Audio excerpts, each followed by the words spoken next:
Across the business, planning for EVs is a really coordinated effort.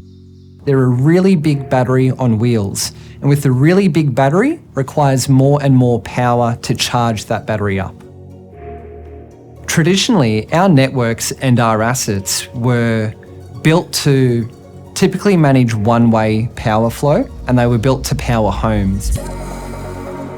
But with the demand requirements of EV charging, that's actually a step change in demand. No matter where we charge, the when is really important.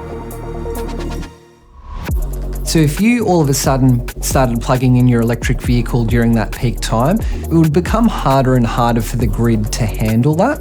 And in specific areas of our network, we may need to augment our network to make sure that we can provide that electricity safely and reliably to you.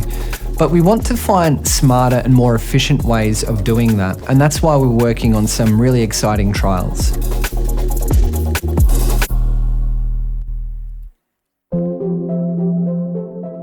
The consumption that's drawn, the load that electric vehicles place on the network is large. So it's much larger than a traditional appliance that you plug in and just runs. As a business, we have very little visibility into where electric vehicles are in our network. This presents a challenge for us to plan for whereabouts in our network there needs to be investment. The EV detection competition with Deakin University was opened up to a range of students, and the brief we gave was to develop some machine learning models to uncover characteristics that were unique in the data of electric vehicles. Our solution sort of went down, try to think creatively, what are people actually doing? What should we be looking at? How are people thinking when they go home to charge their cars, and then try to apply that in our logic for detecting vehicles. They're announcing 5th place, and I'm like, okay, we didn't get it. 4th place, okay, no, we definitely didn't get it. 3rd place, 2nd place, not our team, and we're like, all right, that's done. And then they announced us for 1st place, and I remember I was like, this is what I did, like right in front of them, and they all started laughing, like we couldn't believe it, so we were very excited.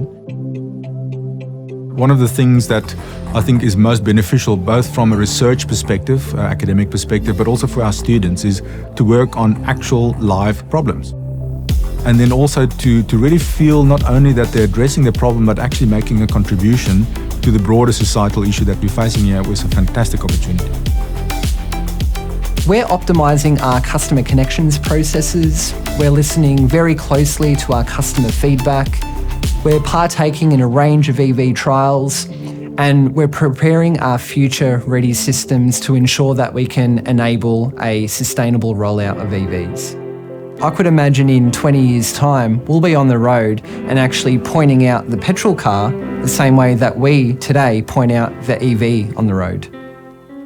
We're in for a really exciting future.